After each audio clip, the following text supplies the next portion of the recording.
আসসালামু আলাইকুম। ভালোবাসা রান্না করে সবাইকে স্বাগত। আজকের আমি কি রান্না করব জানেন?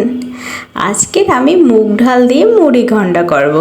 এটা আবার রুই মাছের মাথা দিয়ে। এটা খেতে কিন্তু অসাধারণ।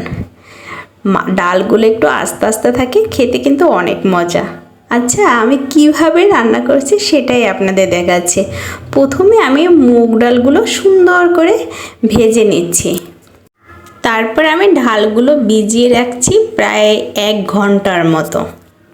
অন্যদিকে আমার ডালগুলো ভিজানো হতে থাকুক। তারপরে এদিকে আমি রুই মাছের মাথাটা সুন্দর করে তেলে ভেজে নিচ্ছি।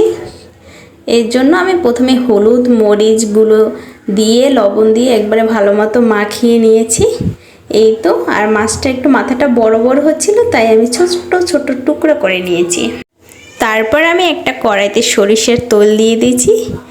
এখন তেলটা গরম হয়ে আসলে দারচিনি এলাচ তেজপাতাটা একটু ভালো মতো ভেজে নিয়েছি। তার সাথে আমি পেঁয়াজগুলো কুচি করা ওটাও দিয়ে দিয়েছি 1 কাপের মতো। ওটা এখন তেলে লাল লাল করে ভেজে নিচ্ছি।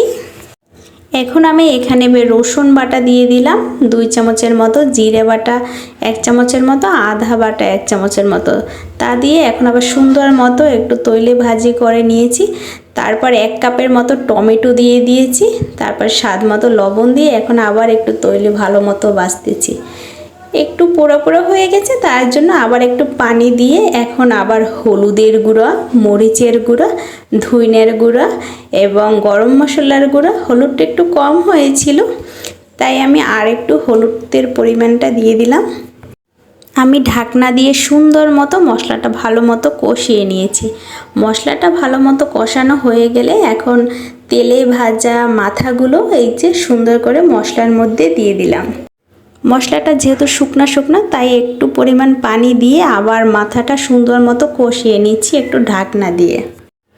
এই তো ভালো মতো মাথাটা আমি কষিয়ে নিয়েছি। মাছের মাথাটা কষানো হয়ে গেলে তার সাথে ভিজানো মুগ ডালটা আবার ভালো মতো ধুয়ে এখন আমি দিয়ে দিলাম। তারপর এখন আবার মাছের মাথা আর মুগ ডাল দিয়ে এখন ভালো মতো ইচ্ছা মতো কষিয়ে নেব। টমেটোটা দেওয়ার কারণে এখানে রুই মাছের মুড়ি ঘন্টটা কিন্তু অনেক স্বাদ বেড়ে যায়। হয়তো টমেটো না থাকলে না দিবেন, কিন্তু টমেটোটা দিলে আমার কাছে খুব ভালো লাগে। তারপর আমি এখানে গরম পানি দিয়ে দিলাম। গরম পানি দিলে হয় কি, ডালটা তাড়াতাড়ি সিদ্ধ হয়ে যায়, আবার খেতেও বেশ লাগে। এই তো আমার পানি দেওয়া শেষ। এখন আমি ঢাকনা দিয়ে সেদ্ধ করার জন্য দিয়ে দিলাম। সেদ্ধ মোটামুটি হয়ে যাওয়ার পরে এখানে অনেকে বলে নাগা মরিচ, আমাদের বরিশালের ভাষায় বলে এটা বোম্বাই মরিচ, একটা বোম্বাই মরিচ দিয়ে দিলাম। বোম্বাই মরিচটা দিলে না এত সুন্দর একটা ফ্লেভার আসে না, তার সাথে যদি ধইনা পাতা হয় আর তো বলতেই হয় না।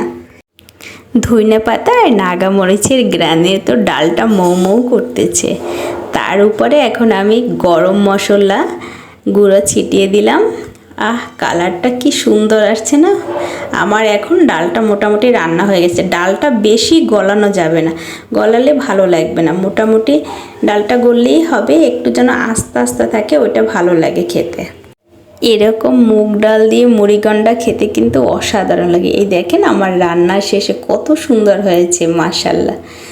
কেমন হয়েছে অবশ্যই কমেন্ট বক্সে জানাবেন। সবাই ভালো থাকেন, সুস্থ থাকেন। আসসালামু আলাইকুম।